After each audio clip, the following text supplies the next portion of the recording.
All right, welcome into Market Day Report. I'm Scott Shellady. I'm in the chair now for you the next couple of hours. I'm glad to be here. Hopefully you are too. Thanks for joining us. If you're just joining us, and if you've been tuned in all day, it's my job to make you stay. All right, let's see what's going on in these markets because it's changed a little bit since my radio show this morning. So here we go.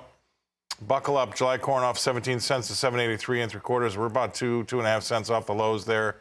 And the highs are definitely in the rear view mirror. How about D's, the new crop? That's off 18 1/4 cents, 7.42 1/2. We lost that 7.50 level, and we're about 3 cents off the lows there too. So not a good board when it comes to corn. How about soybeans? RO, this is also not too good either. 18 1/2 cents lower in that July. 16.59 1/2 is less. That's 2.5 cents off the lows. And again, the highs are well in the rear view. Nove is 24 3/4 cents lower, hanging on to that $15 level at $15 even and 3/4 of a penny. So see if we can hang on to that level. Let's go over to Chicago wheat. What's going over there? Well, turn your head and hold your nose. July is down 53 cents to 12.24 1/2. That's 4 cents off the lows there. And again, we've had a 60-cent range over there, so the highs are also in the rear view there. Deese is off 50 1/2 cents to 12.28 1/2 as well. Let's go see what Kansas City's got for us, and it's much the same. 57 cents lower, 13.10 3/4 is last. This is going to be a long day, isn't it? Well, 7 cents from the lows. And again, we go out the deferreds, you're losing between, say, 53 and 56 cents when it comes to SEPTs in March. So another hard board there when it comes to hard red wheat in Kansas City. How about Minneapolis? Not quite as bad, but still bad. 46 1/4 cents lower. The 13.47 1/4, and again, that's a little bit closer to. Well, that's not as much in the danger zone. We're about 13 cents from the lows, but these numbers are so big. Coming from a guy that when I got in the business, 10 cents was the limit in corn.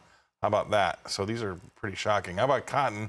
What's going on there? 509 points lower in that cotton market to 143.37, and again, that's closer to the lows than anything else too. So. Much the same vein across the spectrum there. Let's bring in somebody that can make us feel better. Ryan Kelbrants from CHS. Thanks for joining the show, Ryan. What do you got for us? We did have some ethanol numbers out here just about an hour and 15 minutes ago. Ethanol production was unchanged at 991,000 barrels per day. We did see a drop in stocks by 349,000 barrels to 23.7 million barrels. So seasonally, we do usually see a decline. So that's normal for this time of year. Demand rose on ethanol 7,000 barrels a day to 911,000. So ethanol rail performance has improved, but still remains worse than usual there. Gas demand hits a 14-week high. We're moving into the summer driving season. Demand broke 9 million barrels a day to 9.03. That was up 325,000 barrels a day. So that's a positive. But I think weighing on these wheat markets, we've got some privates here. Solvecon increased their Russian wheat crop estimate by 1.2 million metric tons to a record 88.6 million. And Russia is the #1 world wheat exporter. Last year they produced 76 million metric tons, to put that in relation with that.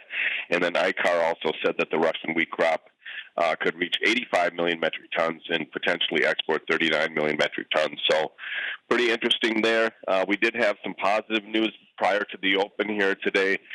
Private exporters reported that 229,200 metric tons of beans were sold to destinations unknown.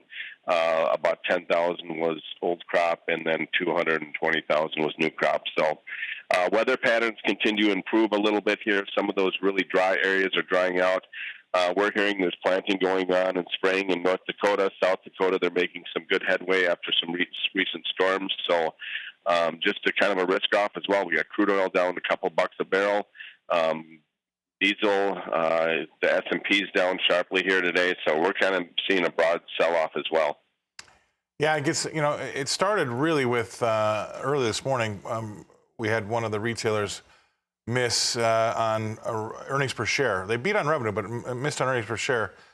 And it's just interesting because they guided forward saying that the high cost of moving stuff around the country, really, that energy cost. So, and having said that, that's when the cascade started in the equities, and then people thought, this isn't good. And I think that's a large reason why you see all these things tail off, because you say risk off. Hey, what if the economy doesn't do very well? What's the price of anything? And I think that's what a lot of investors have on their minds right now. So I appreciate you with all that great content. That was really good stuff, Ryan. Thank you very much for being on the show this morning. I know you're busy. Ryan Kelbrants from CHS. We're going to go away.